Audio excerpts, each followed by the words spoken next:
Before he was Abraham, he was Avram. The introduction.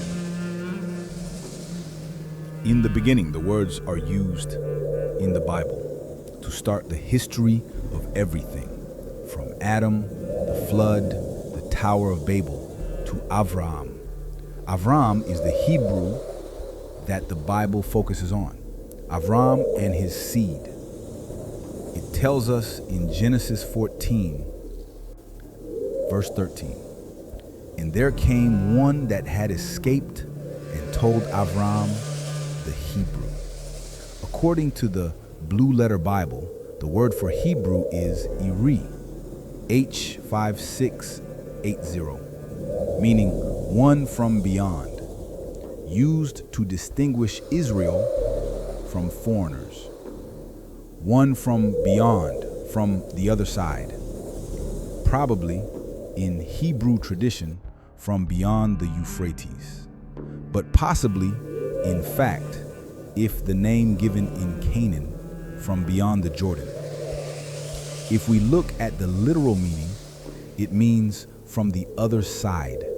But if we take a surface look at the word, it denotes living on the other side of the river. However, on a deeper note, it foretells his radical nature, a motif that would follow him and seed, most notable the Israelites. Avram helped establish the idea of one Elohim when idolatry was rampant. We find events where Avram did some interesting things to his father's idols, and it is not until he is around 75 years old that Yahuwah appeared to him, validating what Noah and Shem taught him. Genesis 12:1 tells us, "Now Yahuwah had said unto Avram, Get thee out of thy country, and from thy kindred, and from thy father's house, unto a land that I will shew thee. And I will make of thee a great nation, and I will bless thee, and make thy name great, and thou shalt be a blessing. And I will bless them that bless thee, and curse him that curseth thee. And in thee shall all families of the earth be blessed." Avram takes that revelation and heads to the land of Canaan. We see he begins to settle, his relationship with Yahuwah grows, and when he is instructed that his name will no longer be Avram, but Abraham. However, while he is Avram, we see him enduring famines and a host of other life-changing events. Elohim never told Avram that it would be an easy ride. Quite the contrary, it was a rough ride. While examining Avram's life, we will understand why he was a force to be reckoned with, while revealing why Avram was chosen and how it all started. Next, chapter 1, walk with us. A call, a path, a promise. Chapter 1, while he was Avram. Throughout the history of the scriptures, the Spirit of Yahuwah has empowered us as a people to discover earth-trembling revelations buried within the lives of the patriarchs, the prophets, and even the Messiah himself. In some cases, the argument can also be made that Yahuwah himself is unfolding new understanding to the Israelites as we progress through time. However, most often, we find in our search for truth that what we are actually uncovering is not a new revelation at all, but instead ancient and hidden truths that were once made plain to our ancestors, the children of Elohim. Ecclesiastes 1:9 seems to provide us insight into this mystery when it says, "What has been is what will be, and what has been done is what will be done, and there is nothing new under the sun." And in the case of the life of Abraham, it seems that once again the Spirit is revealing ancient understanding to the children of Elohim in these last days. Thanks to the age of information, ancient books once hidden by men of the generations past are now being brought back into the light to provide otherwise lost content. The darkness that the children of Elohim have been going through may have a silver lining to it after all. And as it pertains to the life of Abraham, the books of Jubilees and Jasher are no exception, providing unique insights into his life between the lines of Genesis. Most of these texts were once considered authoritative scripture and are still regarded as spirit-inspired by a few heathens. You might say that therein lies a story of epic proportions, a story of a zealous man after the heart of Yahuwah, before he was called Abraham. Our journey through Abraham's young life starts in approximately 2200 BC, where we find ourselves in the book of Jasher, chapter 7, in the era of Nimrod, the mighty hunter spoken of in Genesis and in Micah and 1 Chronicles, who, according to the book of Jasher, was responsible for the construction of the Tower of Babel and the domination of many nations under his rule. Regardless of the many oral and written legends concerning the power and dominion of King Nimrod over the known world during his time, if we look closely, we also find a fascinating history of one of the princes of Nimrod's host, a man named Terah. The book of Yashar 7:49 tells us, Terah was in those days very great in the sight of the king and his subjects, and the king and princes loved him, and they elevated him very high. Much more of Terah is to be spoken of during this fascinating account, but one very particular detail must be mentioned concerning this man who found favor in the sight of Nimrod. He just so happened to be the father of Abraham, whose birth name would be called Avram. Skip to the book of Yashar 7:51, which reads, Terah was 70 years old when he begat him, and Terah called the name of his son that was born to him Avram, because the king had raised him in those days and dignified him above all his princes that were with him. All was well with Terah and his family, who seemed to be enjoying the blessing of the king's favor and the birth of his newborn son, until something peculiar happened that would change Avram's young life, namely a sign in the sky that may only be paralleled by the Star of Bethlehem itself. In the book of Yashar, it recounts the miraculous details going to 8:1-4, which tells us, And it was in the night that Avram was born, that all the servants of Terah and all the wise men of Nimrod and his conjurers came and ate and drank in the house of Terah, and they rejoiced with him on that night. And when all the wise men and conjurers went out from the house of Terah, they lifted up their eyes toward heaven that night to look at the stars. And they saw, and behold, one very large star came from the east and ran in the heavens, and he swallowed up the 4 stars from the 4 sides of the heavens. And all the wise men of the king and his conjurers were astonished at the sight. And the sages understood this matter, and they knew its import. And they said to each other, This only betokens the child that has been born to Terah this night, who will grow up and be fruitful and multiply and possess all the earth, he and his children forever. And he and his seed will slay great kings and inherit their lands. We should note that throughout the account of young Avram's life, themes of his future are often displayed through the unfolding events. Recall that later, Abraham would be promised by Yahuwah that his offspring would outnumber the stars in the heavens. Here is just the first of many prominent signs and shadows of what would later become the destiny of Abraham. These wise men, however, along with King Nimrod, were not so keen on the ideas of Abraham's future greatness, as we see in the book of Jasher chapter 8, verses 5-7, which says, And the wise men and the conjurers went home that night, and in the morning all these wise men and conjurers rose up early, and assembled in an appointed house, and they spoke and said to each other, Behold, the sight that we saw last night is hidden from the king. It has not been made known to him. They spoke and said to each other, "And should this thing get known to the king in the latter days, he will say to us, 'Why have you concealed this matter from me?' And then we shall all suffer death. Therefore, now let us go and tell the king the sight which we saw, and the interpretation thereof, and we shall then remain clear." And tell the king they did.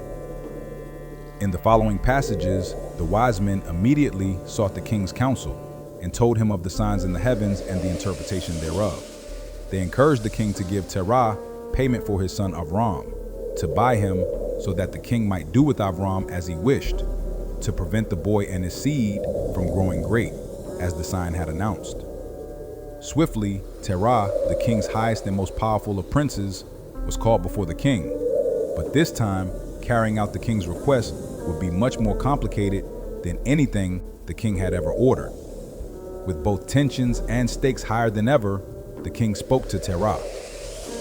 Read the book of Jasher chapter 8 verses 15 through 16. It reports, "And the king said to Terah, I have been told that a son was yesternight born to thee, and after this manner was observed in the heavens at his birth.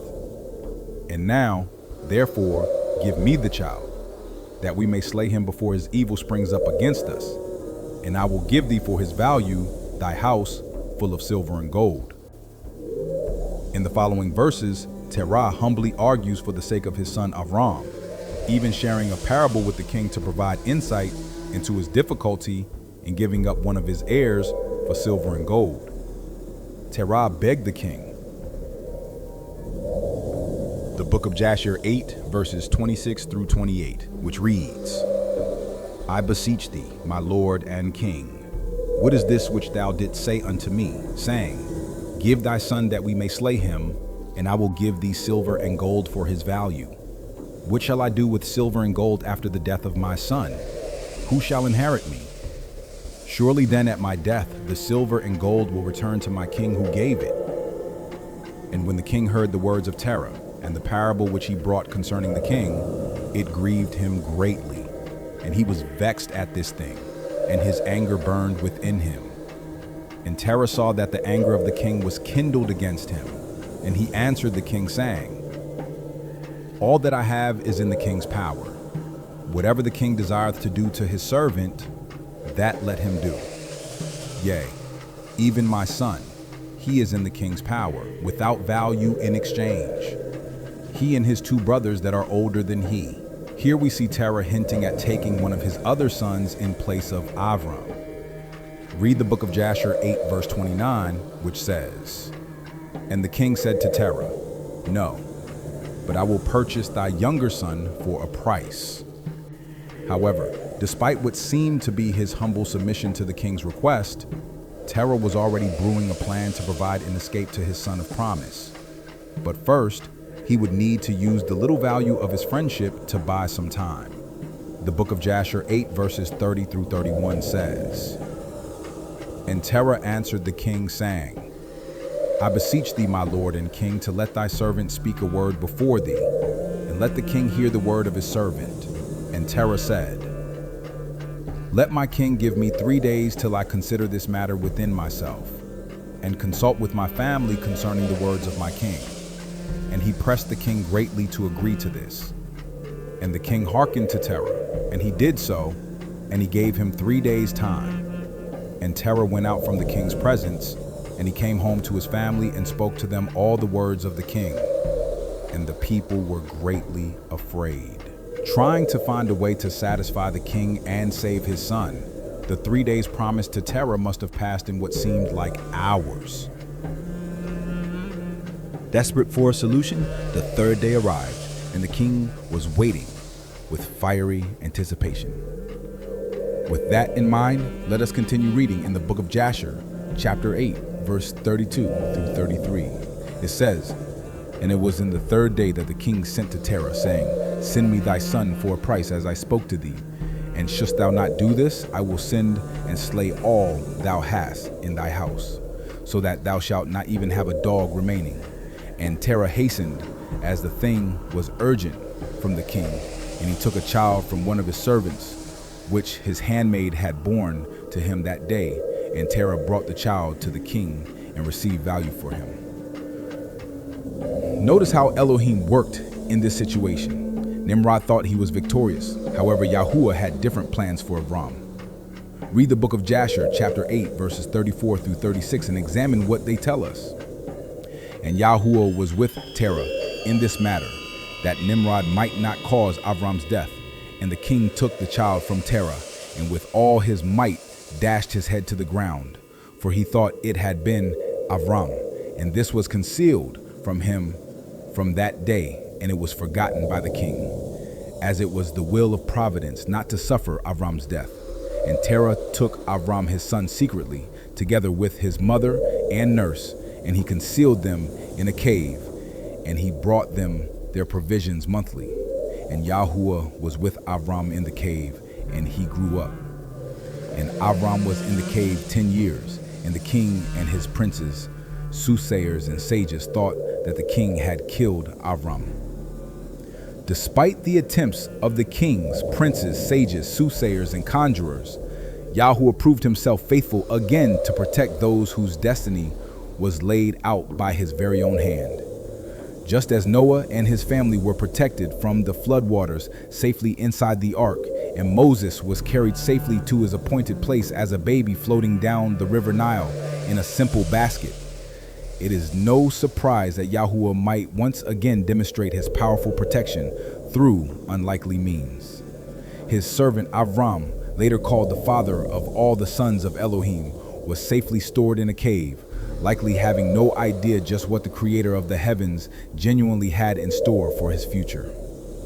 One of the surprising details of young Avram's future that the book of Jasher reveals to us in chapter 9 is that Avram's future wife, Sarai, would be born to Avram's older brother, Haran, thus making Sarai his niece, born the same year that Avram eventually escaped the cave. Moreover, Sarai was the sister of the infamous nephew of Avram, Lot, who Avram would later rescue from the city of Sodom and Gomorrah. Read the book of Jasher 9, verse 1 through 4, which reads, And Haran, the son of Terah, Avram's oldest brother, took a wife in those days. Haran was 39 years old when he took her, and the wife of Haran conceived and bare a son, and he called his name Lot. And she conceived again and bare a daughter, and she called her name Milcah. And she again conceived and bare a daughter, and she called her name Sarai. Haran was 42 years old when he begat Sarai, which was in the 10th year of the life of Avram. And in those days, Avram and his mother and nurse went out from the cave, as the king and his subjects had forgotten the affair of Avram, again, believing him to be dead. However, Avram's family knew there would be too much risk in bringing him back to his father's house, even after a decade. Thus, Terah made perhaps one of the most critical decisions of Avram's young life when he was sent to live with his great-great-great-great-great-great-great-grandfather, more commonly known as Noah. The book of Jasher 9, verse 5 through 6 states, And when Avram came out from the cave, he went to Noah and his son Shem, and he remained with them to learn the instruction of Yahuwah and his ways. And no man knew where Avram was. And Avram served Noah and his son Shem for a long time. And Avram was in Noah's house 39 years. And Avram knew Yahuwah from 3 years old. And he went in the ways of Yahuwah until the day of his death, as Noah and his son Shem had taught him. And all the sons of the earth in those days greatly transgressed against Elohim, and they rebelled against him. And they served other gods, and they forgot Yahuwah who had created them in the earth. And the inhabitants of the earth made unto themselves at that time every man his god, gods of wood and stone, which could neither speak, hear, nor deliver. And the sons of men served them, and they became their gods. Recall Genesis 9:29. It is noted that Noah lived to be 950 years old. This unusually long lifetime allowed him to witness 8 generations. Noah would not pass away until Avram was nearly 58. Shem, the son of Noah, in 7 generations previous to Abraham, would outlive Abraham and even be around during the birth of Abraham's sons and grandson, Isaac and Jacob. After leaving the cave to live with Noah, We now turn our attention to the book of Jubilees to gain perspective into the life of Avram in his teenage years. There is no doubt that the books of Jubilees and Jasher vary slightly concerning the account of his youth. However, a common thread is seen throughout both testaments of these hidden writings, namely, that from his youth, Avram was set apart both physically and spiritually for service to the one true Elohim, El Elyon, the Most High, Yahuwah. Examining the book of Jubilees chapter 11, we see that at the young age of only 14 years old, Avram saw the wickedness that was being done on the earth, even by his own father, and decided to no longer spend time with him on account of all the idolatry in the house of Torah. Read the book of Jubilees chapter 11 verses 16 through 17, which reads, "And the child began to understand the errors of the earth, that all went astray after graven images and after uncleanness. And his father taught him writing, and he was 2 weeks of years old, 1890 AM. And he separated himself from his father, that he might not worship idols with him. And he began to pray to the Creator of all things that he might save him from the errors of the children of men, and that his portion should not fall into error after uncleanness and vileness." We must also note that even as a teen, Avram would be considered great in all the land on account of his faith and wisdom. As in the previous harvest years, Prince Mastema, also called Hashatan, had sent a cloud of ravens to devour all the seed that was sown upon the ground for planting before it could take root. Read the book of Jubilees chapter 11 verse 13, which says, "And the years began to be barren, owing to the birds, and they devoured all the fruit of the trees from the trees. It was only with great effort that they could save a little of all the fruit of the earth in their days." No man could find a solution until Avram, the young man after the heart of Yahuwah, sprang into action with righteous faith. The book of Jubilees chapter 18 through 22 tells us, "And the seed time came for the sowing of seed upon the land, and they all went forth together to protect their seed against the ravens. And Avram went forth with those that went. And the child was a lad of 14 years. And a cloud of ravens came to devour the seed. And Avram ran to meet them before they settled on the ground, and cried to them before they settled on the ground to devour the seed, and said, 'Descend not, return to the place where you came.' And they proceeded to turn back. And he caused the clouds of ravens to turn back that day 70 times. And of all the ravens throughout all the land where Avram was, there settled there not so much as one. And all who were with him throughout all the land saw him cry out. And all the ravens turned back. And his name became great in all the land of the Chaldees. And there came to him this year all those that wished to sow. And he went with them until the time of sowing ceased. And they sowed their land, and that year they brought enough grain home and eat, and were satisfied. Elohim also blessed Avram with wisdom and ingenuity, so that he might be a blessing to the people of the land in those days. Read the book of Jubilees 11 verse 23, which says, "And in the first year of the 5th week, 1891 AM, Avram taught those who made implements for oxen, the artificers in wood, and they made a vessel above the ground, facing the frame of the plow, in order to put the seed thereon.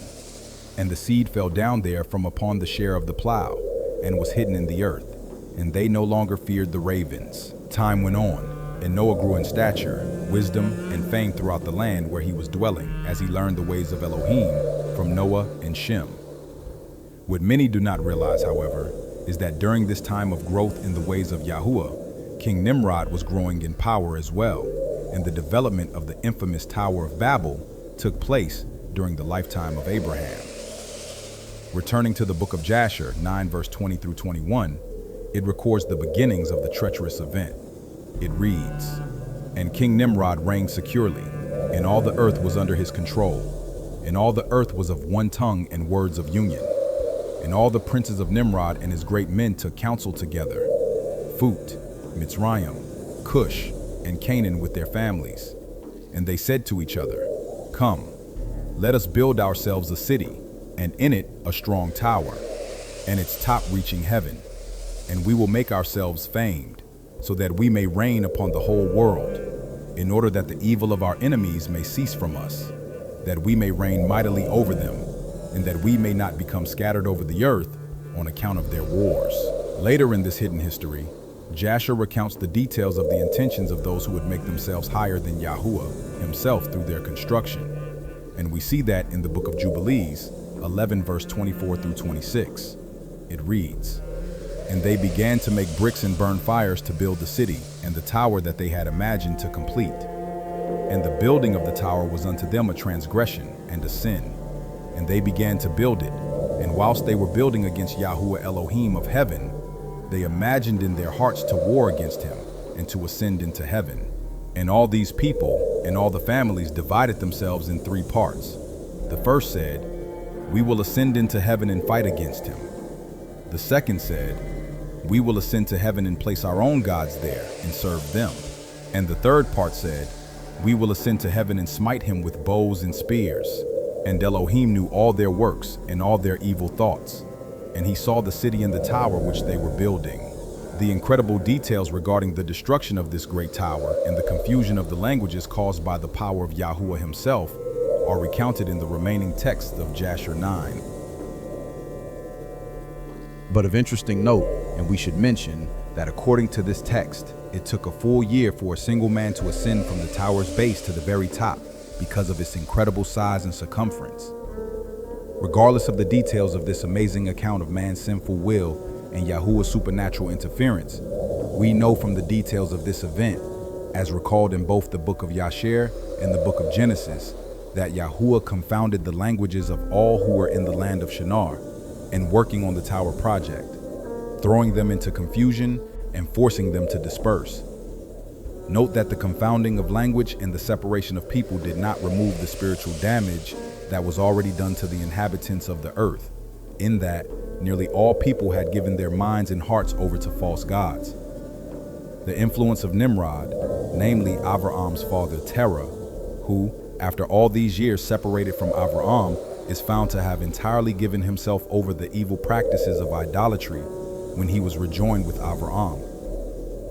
The book of Yasher 11 tells us of the incredible account of Avram's boldness in the face of not only his father's sins, but also the great king Nimrod's sins. Looking at the book of Yasher 11 verse 13 through 17, which tells us, "And in the 50th year of the life of Avram son of Terah, Avram came forth from the house of Noah and went to his father's house. And Avram knew Yahuwah, and he went in his ways and instructions, and Yahuwah Elohayu was with him. And Terah his father was in those days still captain of the host of King Nimrod, and he still followed strange gods. And Avram came to his father's house and saw 12 gods standing there in their temples. And the anger of Avram was kindled when he saw these images in his father's house. And Avram said, 'As Yahuwah lives, these images shall not remain in my father's house. So shall Yahuwah who created me do unto me, if in 3 days' time I do not break them all.'" We can only imagine what Avram must have been feeling. The book of Yasher, chapter 11, verse 18 through 20 reads, "And Avram went from them, and his anger burned within him. And Avram hastened and went from the chamber to his father's outer court. And he found his father sitting in the court, and all his servants with him. And Avram came and sat before him. And Avram asked his father, saying, 'Father, tell me, where is Elohim who created heaven and earth, and all the sons of men upon the earth, and who created you and me?' And Terah answered his son Avram and said, 'Behold, those who created us are all with us in the house.' And Avram said to his father, 'My lord, show them to me, I pray you.' And Terah brought Avram into the chamber of the inner court, and Avram saw, and behold, the whole room was full of gods of wood and stone, 12 great images, and others less than they, without number." It is hard to believe what Terah is saying to Avram. On some level, he must have known better. One would hope. Read the book of Yasher chapter 11 verse 22, which tells us, "And Terah bowed down to his God, and he then went away from them, and Avram his son went away with him." The idolatry in the house of Avram's own father stirred great anger within Avram, and seeing the foolishness of the practices of this house and the number of those within the city, Avram was determined to make a strong point to his father and prove once and for all what they already knew in their hearts, that these strange gods were utterly powerless and only provoked the jealousy of the one and true Yahuwah. Avram's plan continues to unfold. Go to the book of Yashar, chapter 11, verses 23 through 27, which tells us, "And when Avram had gone from them, he went to his mother and sat before her. And he said to his mother, Behold, my father has shown me those who made heaven and earth, and all the sons of men. Now, therefore, hasten and fetch a kid from the flock, and make of it savory meat, that I may bring it to my father's gods as an offering for them to eat. Perhaps I may thereby become acceptable to them. And his mother did so, and she fetched a kid, and made savory meat thereof, and brought it to Avram. And Avram took the savory meat from his mother, and brought it before his father's gods, and he drew nigh to them, that they might eat. And Terah his father did not know of it. And Avram saw on the day when he was sitting amongst them, that they had no voice, no hearing, no motion, and not one of them could stretch forth his hand to eat.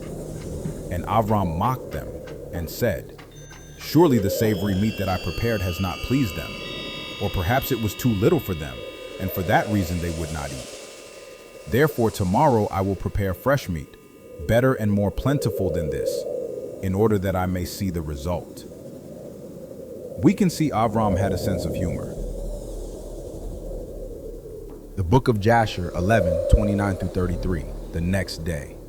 Avram took the savory meat from his mother, and brought it before his father's gods into the chamber. And he came nigh unto them, that they might eat. And he placed it before them, and Avram sat before them all day, thinking perhaps they might eat. And Avram viewed them, and behold, they had neither voice nor hearing, nor did one of them stretch forth his hand to the meat to eat. And in the evening of that day, in that house, Avram was clothed with the spirit of Elohim. And he called out and said, Woe unto my father and this wicked generation, whose hearts are all inclined to vanity, who serve these idols of wood and stone, which can neither eat, smell, hear, nor speak, who have mouths without speech, eyes without sight, ears without hearing, hands without feeling, and legs which cannot move. Like them are those that made them, and that trust in them. And when Avram saw all these things, his anger was kindled against his father, and he hastened and took a hatchet in his hand, and came unto the chamber of the gods, and he broke all his father's gods. We can only imagine the ire that was going on inside of Avram. He must have been over his father's foolishness. The book of Yashar 11, 34 through 36 says, And when he had done breaking the images, he placed the hatchet in the hand of the great God which was there before them. And he went out. And Terah his father came home, for he had heard at the door the sound of the striking of the hatchet. So Terah came into the house to know what this was about. And Terah, having heard the noise of the hatchet in the room of images, ran to the room to the images, and he met Abram going out. And Terah entered the room and found all the idols fallen down and broken, and the hatchet in the hand of the largest, which was not broken. And the savory meat which Avram his son had made was still before them. We can only imagine the look on Terah's face. Read the book of Yashar 11, 37 through 41, which reads, And when Terah saw this, his anger was greatly kindled, and he hastened and went from the room to Avram. And he found Avram his son still sitting in the house, and he said to him, What is this work you have done to my gods? And Avram answered Terah his father, and he said, Not so, my lord, for I brought savory meat before them, and when I came nigh to them with the meat that they might eat, they all at once stretched forth their hands to eat before the great one had put forth his hand to eat. And the large one saw their works that they did before him, and his anger was violently kindled against them. And he went and took the hatchet that was in the house, and came to them, and broke them all. And behold, the hatchet is yet in his hand, as thou seest. And Terah's anger was kindled against his son Avram when he spoke this. And Terah said to Avram his son in his anger, What is this tale that thou hast told? Thou speakest lies to me. We saw earlier in the text what Terah had told Avram how these same idols were the creators of all, knowing that it was not true. The book of Jasher 11:42 through 45 tells us, "Is there in these Elohim's spirit, soul, or power to do all thou hast told me? Are they not wood and stone? And have I not myself made them? And canst thou speak such lies, saying that the large God that was with them smote them? It is thou that didst place the hatchet in his hands, and then sayest, he smote them all." And Avram answered his father and said to him, "And how canst thou then serve these idols in whom there is no power to do anything? Can those idols in which thou trustest deliver thee? Can they hear thy prayers when thou callest upon them? Can they deliver thee from the hands of thy enemies? Or will they fight thy battles for thee against thy enemies, that thou shouldest serve wood and stone, which can neither speak nor hear? And now surely it is not good for thee, nor for the sons of men that are connected with thee, to do these things. Are you so silly, so foolish, or so short of understanding, that you will serve wood and stone, and do after this manner? And forget the Yahuwah Elohim, who made heaven and earth, and who created you in the earth, and thereby bring a great evil upon your souls in this matter by serving stone and wood." Remember, Avram was trained by Noah and his son Shem, who knew all too well the outcome of serving false gods and allowing sin to spread across the nations, even receiving a personal account of the flood of Noah from the man and his son personally. Avram continues in the book of Jasher 11:46 through 49. "Did not our fathers in days of old sin in this matter? And Yahuwah Elohim of the universe brought the waters of the flood upon them and destroyed the whole earth. And how can you continue to do this and serve gods of wood and stone, who cannot hear or speak or deliver you from oppression, thereby bringing down the anger of the Elohim of the universe upon you? Now therefore, my father, refrain from this, and bring not evil upon thy soul and the souls of thy household." And Avram hastened and sprang from before his father, and took the hatchet from his father's largest idol, with which Avram broke it, and ran away. The account by Jasher continues along with this remarkable story, even telling of how Terah caused Avram to be brought before King Nimrod himself to account for his deeds towards the false gods in his father's house. Terah, Avram's father, was even forced to admit that he had tricked the king when Avram was the baby, and he ordered him killed.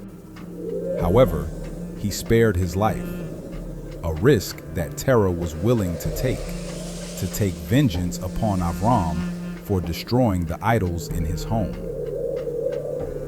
Moreover, we find that even in the face of the most powerful king in the world, Avram's faith was moved through the spirit of Yahuwah to speak the truth, even at the risk of torture and death. Upon being questioned by the king, Jasher recounts the response of Avram among the king and all those in his presence. We read in the book of Jasher 11:56 through 59. "O foolish, simple, and ignorant king, woe unto thee forever! I thought thou wouldst teach thy servants the upright way, but thou hast not done this, but hast filled the whole earth with thy sins and the sins of thy people who have followed thy ways. Dost thou not know, or hast thou not heard, that this evil which thou doest, our ancestors sinned therein in days of old, and the eternal Elohim brought the waters of the flood upon them and destroyed them all, and also destroyed the whole earth on their account? And wilt thou and thy people rise up now and do like unto this work, in order to bring down the anger of Yahuwah Elohim of the universe, and to bring evil upon thee and the whole earth? Now therefore, put away this evil deed which thou doest, and serve the Elohim of the universe, as thy soul is in his hands, and then it will be well with thee. Avram had no fear. He knew that Yahuwah walked with him.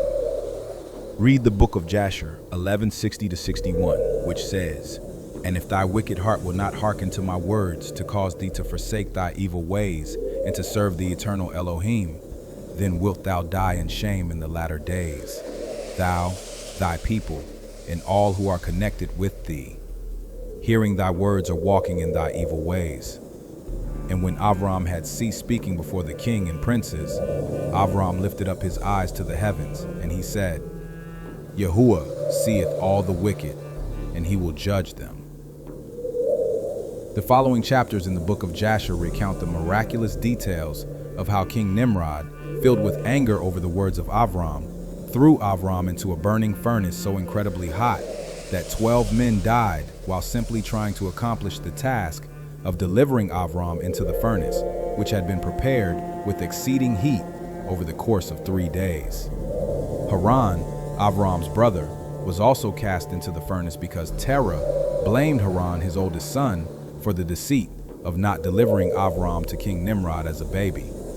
Haran was destroyed, and even his bones were turned to ashes amid the fire. But Yahuwah was with Avram in the midst of his tribulation. Skip down to the book of Jasher 12:27-28, which tells us, "And Avram walked in the midst of the fire 3 days and 3 nights, and all the servants of the king saw him walking in the fire. And they came and told the king, saying, Behold, we have seen Avram walking about in the midst of the fire, and even the lower garments which are upon him are not burned, but the cord with which he was bound is burned." And when the king heard their words, his heart fainted, and he would not believe them. So he sent other faithful princes to see this matter, and they went and saw it and told it to the king. And the king rose to go and see it, and he saw Avram walking to and fro in the midst of the fire, and he saw Haran's body burned, and the king wondered greatly. Avram was still walking around amid all those flames. We serve a mighty Elohim. Read the book of Jasher 12:29-32, which says, "And the king ordered Avram to be taken out from the fire, and his servants approached to take him out, and they could not, for the fire was round about, and the flame ascending toward them from the furnace. And the king's servants fled from it, and the king rebuked them, saying, Make haste and bring Avram out of the fire, that you shall not die. And the servants of the king again approached to bring Avram out, and the flames came upon them and burned their faces, so that 8 of them died. And when the king saw that his servants could not approach the fire lest they should be burned, the king called to Avram, O servant of the Elohim who is in heaven, go forth from amidst the fire and come hither before me. And Avram hearkened to the voice of the king, and he went forth from the fire and came and stood before the king." This should all sound familiar. The book of Jasher 12:36-39, which says, "And Haran, the brother of Avram, was burned to ashes, and they sought for his body, and they found it consumed. And Haran was 82 years old when he died in the fire of Kasdim. And the king, princes, and inhabitants of the land, seeing that Avram was delivered from the fire, they came and bowed down to Avram. And Avram said to them, Do not bow down to me, but bow down to the Elohim of the world who made you, and serve him, and go in his ways. For it is he who delivered me from out of this fire, and it is he who created the souls and spirits of all men, and formed man in his mother's womb, and brought him forth into the world. And it is he who will deliver those who trust in him from all pain." Hopefully we are paying close attention to what we are reading. The book of Jasher 12:39-40 tells us, "And this thing seemed very wonderful in the eyes of the king and princes, that Avram was saved from the fire, and that Haran was burned. And the king gave Avram many presents, and he gave him his 2 head servants from the king's house. The name of one was Oni, and the name of the other was Eleazar. And all the king's princes and servants gave Avram many gifts of silver and gold and pearl. And the king and his princes sent him away, and he went in peace." Notice the riches that were given to Avram. He was not a poor man. Read the book of Yasher 12:42-43. And Avram returned on that day and went to his father's house, he and the men that followed him. And Avram served the Yahuwah Elohim all the days of his life, and he walked in his ways and followed his law. And from that day forward, Avram inclined the hearts of the sons of men to serve the Yahuwah. Just as Yahuwah would later protect his servants, Shadrach, Meshach, and Abednego, during their fiery trial, in the book of Daniel, we see that the details in the life of Avram before he was Abraham hold many fascinating facts that seem to foreshadow future events to come for the children of Yahuwah our Elohim. Many remarkable details are contained within the account of Avram's life in the books of Jubilees and Yasher. Avram's life was destined for greatness since the day he was born. Perhaps it is no coincidence that his great destiny was portrayed at his very birth with a sign in the stars, as we find that the important symbolism of stars is paramount to the life and future promises of this servant of Yahuwah. And perhaps, seeing how Yahuwah molded Avram's faith from a young age, it becomes less surprising that it was another magnificent night under the stars that would forever change the course of history for all of Yahuwah's children. Perhaps this would be considered some of the final details that prepared the way for the statements to be made by Yahuwah early in chapter 12 of Genesis. If we go to the book of Jubilees 12:16-18, which recounts these telling details that were systematically removed from modern understanding, it tells us, "And in the 6th week, in the 5th year thereof, 1951 a.m., Avram sat up throughout the night on the new month of the 7th month to observe the stars from the evening to the morning, in order to see what would be the character of the year with regard to the rains. And he was alone as he sat and observed. And a word came into his heart, and he said, All the signs of the stars, and the signs of the moon and of the sun are all in the hand of Yahuwah. Why do I search them out? If he desires, he causes it to rain morning and evening, and if he desires, he withholds it.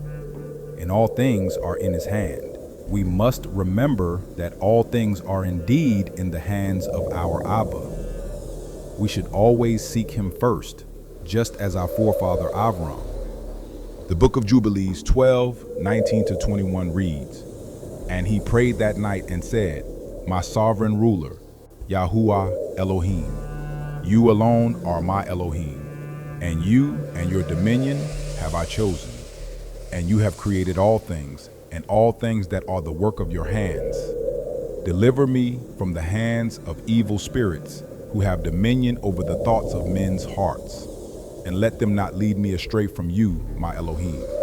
And establish you me and my seed forever, that we go not astray from henceforth and forevermore. And he said, Shall I return unto Ur of the Chaldees, who seek my face, that I may return to them? Am I to remain here in this place?